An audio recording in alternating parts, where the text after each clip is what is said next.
Kui üks inimhing saab vähi, siis tal tuleb kogu oma senine elu ümber muuta. Kõik oma mustrid, kõik oma uskumused, kõik oma traumad tuleb ära tervendada. Sest teisiti ei ole võimalik terveneda. Ma tean seda omast käest. Inimene, kellel on vähk, on väga tugevad ohvri rollis. Naised on väga tugevad meesenergias.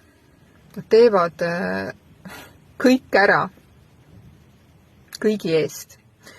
Ja neil on sisemine laps täiesti katki. Ja nad ei tunne, et neid armastatakse. Pealtnäha jaa, omast käest saan öelda, et mina ei tundnud. Ja ausalt tuleb otsa vaadata ka selle kohale, et see, mida sa siin sees tunned, versus see, mida sa välja kiirgad ja näitad ja näitled, et su elu on mingi üüberäge, kas see tegelikult klapib, kas see tegelikult on tõene või need on kaks täiesti erinevat elu. Tean, et mina näitasin väljast, et kõik on hästi.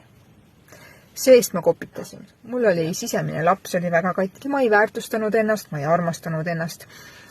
Ma lasin kõigil üle sõita ja tegin kõik, et teistel oleks hea. Ja olin selline meeldiv, vaikne, rahulik, tubli inimene. Ja tihtilugu öeldaksegi, et oi, kuidas on võimalik, et ta suri, ta oli nii hea inimene. Vot just sellepärast ta surigi, sest ta oli liiga hea inimene ja ta ei mõtlenud ainult iseendale. Tervenemine ei alga raviga, ei lõppe raviga, vaid tervenemine algab iseenda tervendamisega seest poolt.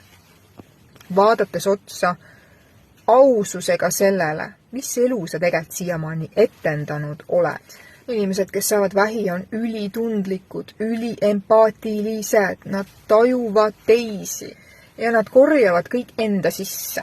Ja nad ei oska sellega mitte midagi peale hakata. Ja sellele veel lisaks, kui nad kogesid lapsepõlves hüljatust või traumaatilist sündmust või armastusest ilma jäämist, neile tundus, et nad jäid armastusest ilma, siis nad võtsid kogu selle tunde enda sisse ja hakkasid seda elama.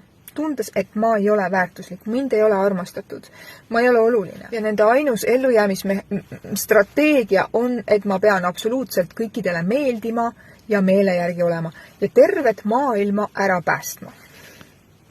Ja ma ei oska öelda ei. Kui keegi palub abi, siis ma ei oska öelda ei. Kui keegi tahab midagi, ma ei oska öelda ei. Mul on võib-olla üks jalg vigane samal ajal ja ma ei saa kõndida, aga ma ei ütle ei ja ma teesklen, et mul ei ole mitte midagi viga ja ma ei vaja abi, sest see on nõrkuse märk, sest ma lapsepõlves juba õppisin ära, et nõrk olemine on midagi kohutavat.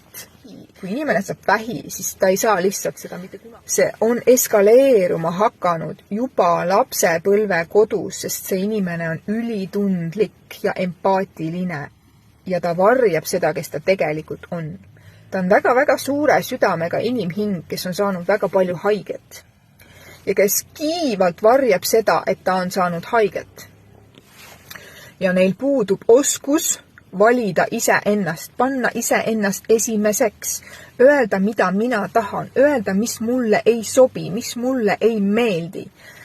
Neil puudub selline eluterve pohhuismus, eluterve egoistlikkus. Neil puudub see osa täielikult. Ja kui nad pealtnäha võivad näida sellised, et neil justkui see on olemas, siis see on ainult kest. See on võlts kest. Need on sellised baasdünaamikad ja mustrid inimesel, kellel on vähk. Ma olen selle teekonna läbi kolistanud ja viimaseid jäänukeid ma endiselt veel need kargavad kuskilt ülesse mul mingitel situatsioonidel. Ma näen ära, et tunnen, kuidas ma iga päev lihvin neid oskuseid. Iga päev tulen enda puhtasse olekusse. Vestelnud väga paljude vähihaigete inimestega. See on lihtsalt nohu või köha lihtsalt on 10 000 kordse võimendusega stressifaktori näol.